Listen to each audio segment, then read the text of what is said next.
하버드 대학교를 다니고 있는 미국 출신의 학생들은 4%, 그러니까 100명 중에 4명입니다. 정도가 가능하면은 부모를 바꾸고 싶습니다. 라고 대답을 했는데, 한국 출신의 학생들도 하버드 대학에 당시 꽤 있어서 그 조사를 통계냈더니 자그마치 한국 출신의 학생들은 19%, 열에 둘 정도입니다. 그죠? 100에 19, 5명 중에 하나 정도가 기회만 있으면 부모를 바꾸고 싶습니다. 라고 대답을 했다 합니다. 그 설문조사에 동참했던 당시 미국 출신의 학생들의 부모는 한국 출신의 학생들의 부모보다 이혼율이 5배나 많았습니다. 홀 부모 밑에서 어렵게 자란 학생들도 그들 가운데 많았습니다. 그럼에도 불구하고 100명 중에 96명이 한 번 부모는 영원한 부모입니다 라고 생각하고 자기 부모를 따르겠다 했지만, 한국 출신의 학생들의 부모들 대부분 자식을 위해서, 자녀 교육을 위해서 머나먼 미국까지 이민 와서 모든 고생이란 고생을 다 하면서 그 자식들한테 공을 들여 그 유명한 대학까지 보냈음에도 100명 중에 19명이나 되는 학생들이 부모를 기회가 있으면 바꾸고 싶다라고 대답한 것은 상당히 충격적인 얘기입니다. 물론 여러분과 저가 한국에서만 산 게 아니라 일본에 와서 살아봤기에 외국 생활에서의 차별이나 따돌림, 언어의 장벽, 경제적인 문제, 여러 가지로 자녀들 나름대로 스트레스가 있었겠죠. 없을 리가 없습니다. 그죠? 생긴 것도 틀리고 피부색도 틀리고 어려서부터 공부한다고 했지만은 우리의 자녀들이 일본 애들과 섞여서, 한국 출신의 자녀들이 미국 애들과 섞여서 공부하는 과정에서 어려움 많았을 겁니다. 그럼에도 불구하고 5명 중에 하나가 부모를 바꾸고 싶다라고 말한 것은 참으로 놀라운 일이었다라는 말이에요. 유니세프라는 기관이 있습니다. 유니세프, 유엔에서 하는 아동기금이라, 애들을 위해서 이런저런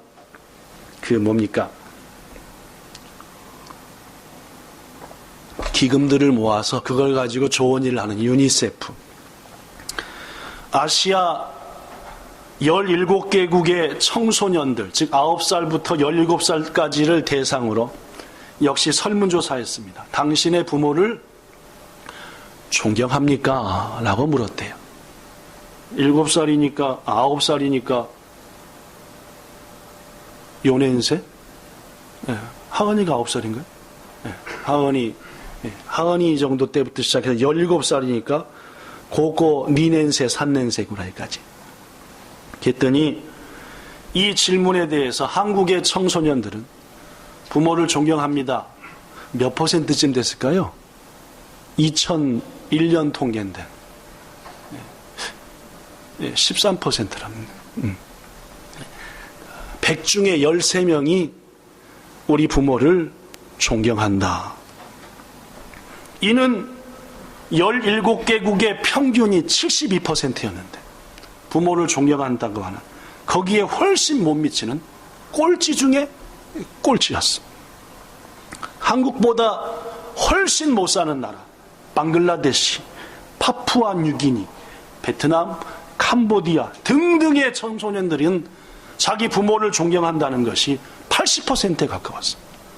열의 8이 나를 낳아주시고 길러주신 부모를 존경하고 감사한다 했는데, 한국은 IMF 끝나고 한 3년 지났나, 2001년이니까 그죠? 부모들이 장난감을 안 사줬나, 뭘 안 줬나 모르겠는데 말하기는 부모를 존경한다는 친구들이 열에 하나 둘밖에 안 됐다라는 것은 가히 충격적입니다. 오늘은 한국 부모들만 쫙 앉아있는데, 그죠? 여러분들은 여러분의 자녀 교육에 대해서 어떻게 생각하십니까? 애들 중심. 물론 애들도 인격은 갖고 있습니다. 그죠? 그러나 애들의 인격이 성숙된 다 자란 인격입니까? 미숙한 인격입니까? 여러분 중에서는 여러분의 자녀가 성숙해서 제대로 된 인격을 갖추고 있다라고 착각할지 모르지만 애들의 인격은 아직은 뭐합니까? 미숙합니다. 근데 한국 부모들 애들 대하는 거 보면은 완전한 인격을 갖춘 애들처럼 대합니다. 그죠? 막 고막가하게 설명하면서 이랬지 하면서. 물론 부모가 자식한테 상냥하게 하는 거 당연히 해야 돼요. 잘 가르쳐 줘야 됩니다. 그러나 아직 우리 애가 미숙한 인격이라는 것에 대해서는 잊어서는 안 됩니다. 고로 잘못된 것은 가르치고 바르게 인도해야 하지 않나 그만. 왜냐? 자식 중심으로 오로지 자녀를 위해서 헌신하고 또 헌신했지만 결국 우리의 자식들은 열에 둘이 부모를 바꾸고 싶다고 하는 얘기고, 부모를 존경하냐라고 하는 것이 그렇게 자식 위주로 키웠음에도 열에 둘 정도만 부모를 존경한다고 얘기하니까 근본적으로 우리 한국 사람들의, 저를 포함한 부모들은 뭔가 생각해 봐야 되지 않냐 그 말입니다. 지금 하고 있는 자녀 교육이 과연 옳은 것인가? 이 자식들이 20살 돼서 부모인 나를 존경하고 감사하겠냐 그 말입니다. 애들이 왜 자꾸 우는지 압니까? 울면 다 되니까 울죠. 그죠? 울면 다 되니까 우는 겁니다. 울어도 안 되는 건 안 되면 절대 안 웁니다. 울어봤자 나만 힘드니까 이제. 왜 찡찡대는지 압니까? 찡찡대면 다 해주니까. 그렇지 않습니까? 이제? 전 우리 본향교회 성도들 중에 일부 부모를 보면은 이해가 안 됩니다. 벌써 나이가 몇 살인데 말입니다. 이제. 제가 우리 애들을 잘 기른다는 얘기는 아니니까 지나 잘하지라는 생각은 하지 마십시오. 그죠? 여러분이나 저나 자녀 교육에 대해서 깊은 고민과 생각을 해볼 때가 된 것은 사실이다 그 얘기입니다. 폴 틸리가 말한 대로 요즘 현대인의 가정은 흔들리는 터전이라고 합니다. 가장 편안해야 되고 가장 따뜻해야 될 가정이 흔들린다 그 말. 어저께 물건을 사러 슈퍼를 갔다 오는데 실을 게 많아서 차를 타고 바로 앞에 차를 탔는데 이놈의 차가 얼마나 펑펑 뛰는지, 저 차는 왜 이렇게 펑펑 뛰어대냐 봤더니 뒷좌석에 하민이보다 더 큰 애가 하나 앉았는데 그 옆에는 엄마가 앉았고, 어머 하니까 막 그냥 이 가면서도 뛰어. 아예 쓰면 막 아주 그러니까 막 정신이 한 개도 없는 거예요. 흔들리는 가정입니다. 요새 가정은 말입니다. 차뿐만 아니라 이리 흔들리고 저리 흔들리고. 가족이라는 이름 가운데 한가운데 살고 있지만은 함께, 특히 한국과 일본의 가정은 여러 가지로 어려움이 있는 것 같습니다. 동상이몽이라는 말이 있죠. 다른 꿈을 꾼다는 말입니다. 한 곳에 있으면서도 부부가 한 꿈을 꾸지 못합니다. 각각 다른 꿈을 꾸고 살아가죠. 그러니 그 가정이 아름답겠습니까? 한 꿈을 꿔야지.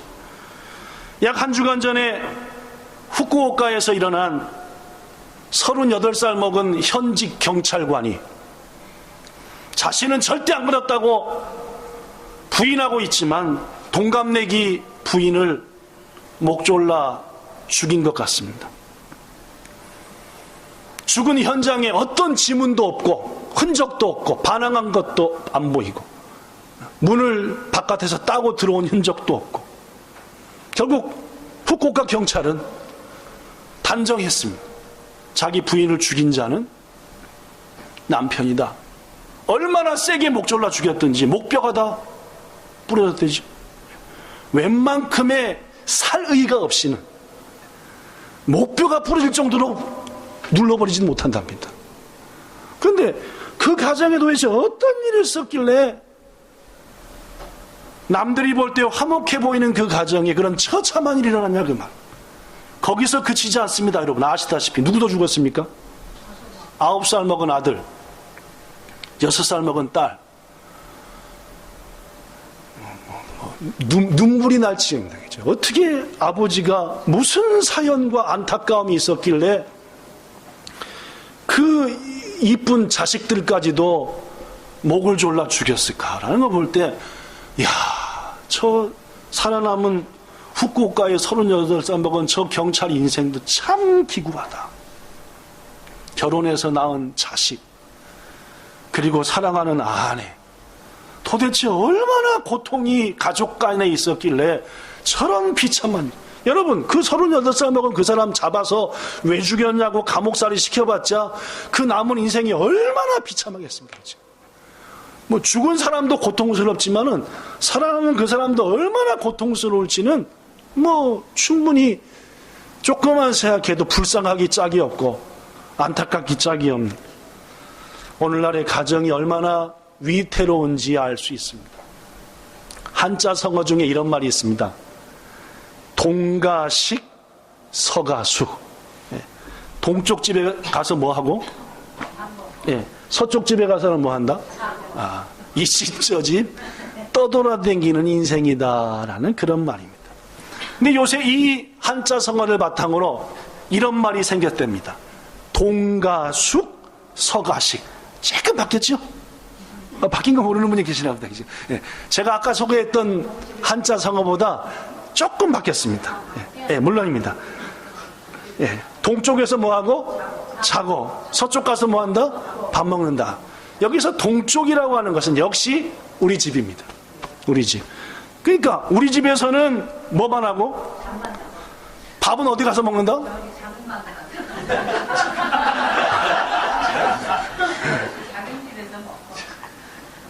그것은 이제 저희 부모님 시대에 있었던 얘기들이고, 이제 우리 주집사님이 저희 어머니랑 연세가 비슷하시니까 하여튼 뭐 그 시대에는 다 그랬습니다, 그렇죠? 근데 요새는 그런 뜻이 아닙니다. 집에서는 잠만 자고 밥은 바깥에서만 먹는다 그 말입니다. 지금 아침은 뭐 하고? 집에서 아침 뭐 합니까? 굶고 걸르고. 점심 어디 가서 먹습니까? 돈 많은 것들은 레스토랑 가고 없는 것들은 요시노야 아니면은 라면집 가서 이렇게 하고 더 없는 사람은 슈퍼 가서 샌드위치 하나로 때우고 그랬습니다. 저녁은 어떻게 합니까? 박 과장 오늘 회식 있어. 어떻게 합니까? 뭐 회식하는 거죠 뭐. 그러니까 회사 동료들이나 뭐 친구들이나 가가지고 한참 걸치든지 아니든지 하면서 떠들면서 대충 저녁 때우고. 그러니까 집에서 뭐만 하고? 밥은 먹는 건 어디 가서 먹고? 요게 요새 말하는 동가숙 서가식이라고 합니다. 여러분 어떠십니까? 가족들과 함께 둘러 앉아서 오순도순 얘기하면서 밥 자십니까? 그러시냐라고 지금 묻는 겁니다. 따로국밥입니까? 따로국밥. 여러분, 가족이라는 말을 다른 말로 식구라고 하나요? 식구. 식구의 가장 정확한 뜻이 뭡니까? 밥 먹는 입. 밥 먹는 입. 즉 식구라 하는 것은 함께 둘러앉아서 밥 먹는 관계가 식구라고 합니다.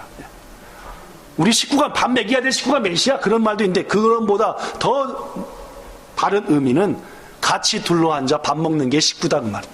아무리 부모 자식이고 남편 아내여도 같이 밥 안 먹으면 뭐라고요? 식구? 아니다 그 말이에요. 가족 간에 밥을 안 먹으니까 대화가 없어집니다.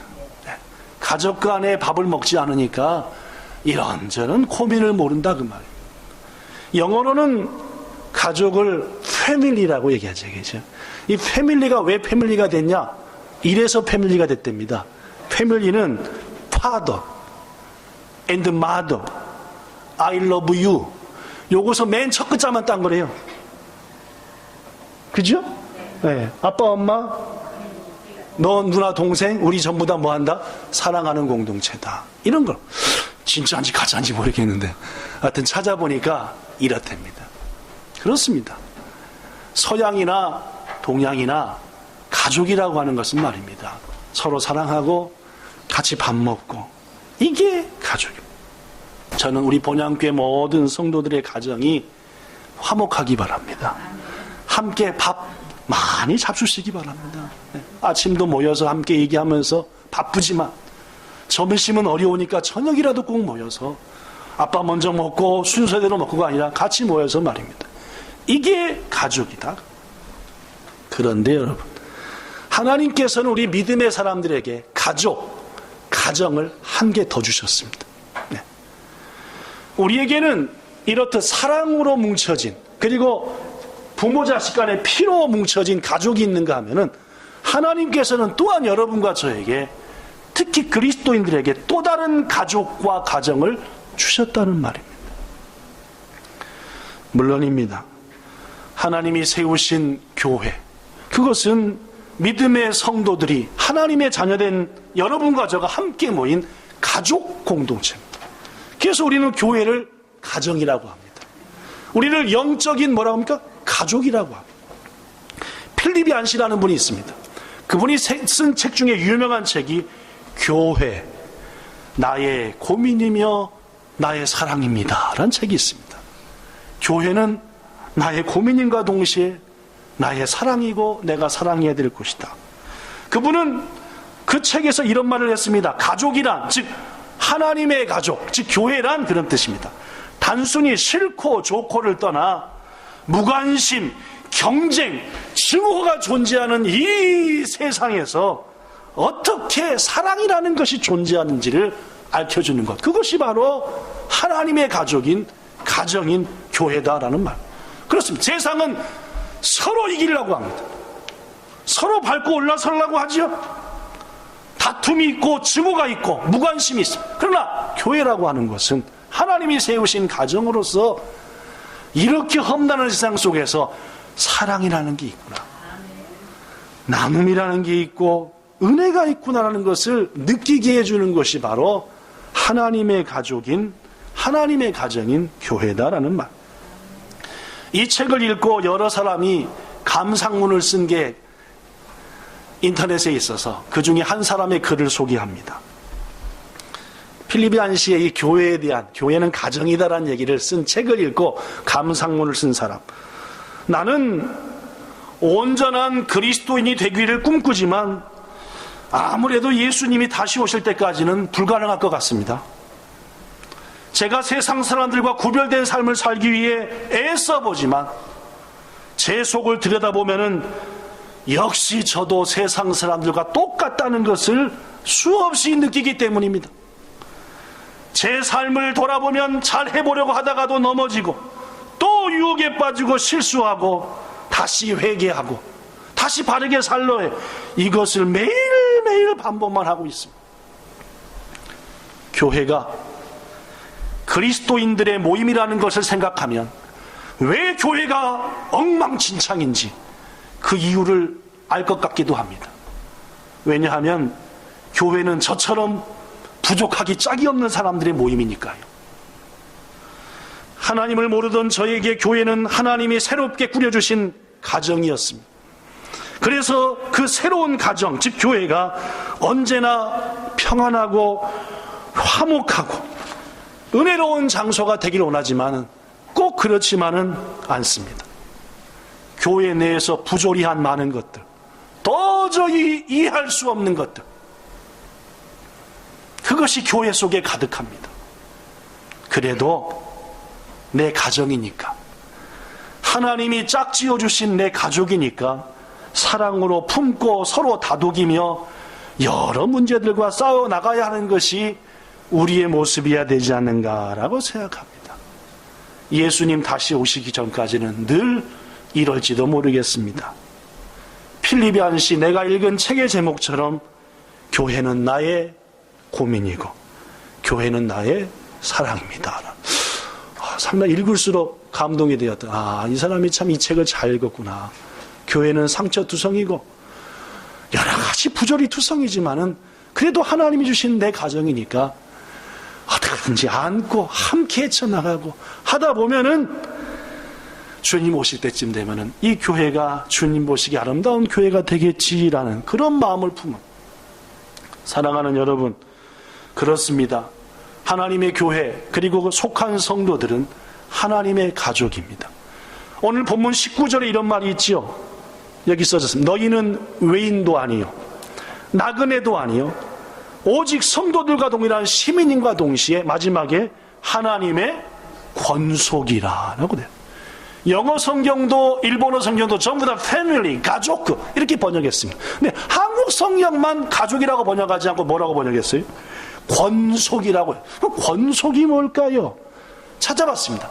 왜 한국 성경만 권속이라고 했을까? 일본 성경도 가족인데 왜 권속이 뭔가 했더니 권자, 그래서 권자는 돌본다라는 뜻입니다. 돌볼권, 돌아본다, 돌본다. 그러면 속은 뭐냐? 속해 있다, 대개경은 속해 있다, 붙어 있다는 말인데 이 속이라는 말로 읽지 않고 한자 중에 다만이 한국 한자는 두 개로 읽을 때가 있습니다. 그죠? 삼을 참으라도 있잖아요. 그죠? 미안합니다. 삼을 참으라도 있잖아요. 김을 금으라고도 있기도 하고, 그죠? 다만이 그렇죠. 일본어 한자는 읽는 게 하도 여러種類이니까 어려운데, 한국 한자는 거의 호돈도가 하나는 그거밖에 안 읽습니다. 그죠? 그런데, 금방 말하는 김을 금이라고도 읽든지, 혹은 삼을 참이라고도 읽든지, 그리고 여기 있는 속을 촉이라고도 읽습니다. 촉이라고 읽을 때 그 뜻이 뭔지 압니까? 붙어 있다. 이어져 있다는 말입니다. 꽉 붙어 있다. 이어져 있다. 성경을 한국말로 번역할 때 우리의 믿음의 선배들이 하나님께 감동을 받아서 패밀리 혹은 가족이라고 않고 와자와자 권속이라고 한 것은 꽉 붙어 있어 갖고 이어져 갖고 뭐 해야 될 존재다? 돌봐줘야 될 존재다 라는 뜻으로 와자와자 권속이라고 했구나. 고로 이 성경, 개혁 성경의 개혁 개정 성경으로 바꿀 때에도 가족이라는 쉬운 말을 안 썼습니다. 그저 뭘로 고집했어요? 계속해서 권속이란 말을 썼죠. 물론입니다. 성도인 여러분과 저는 하나님의 뭐라고요? 권속이다. 가족 이상이라는 말입니다. 꽉 붙어 있는 거고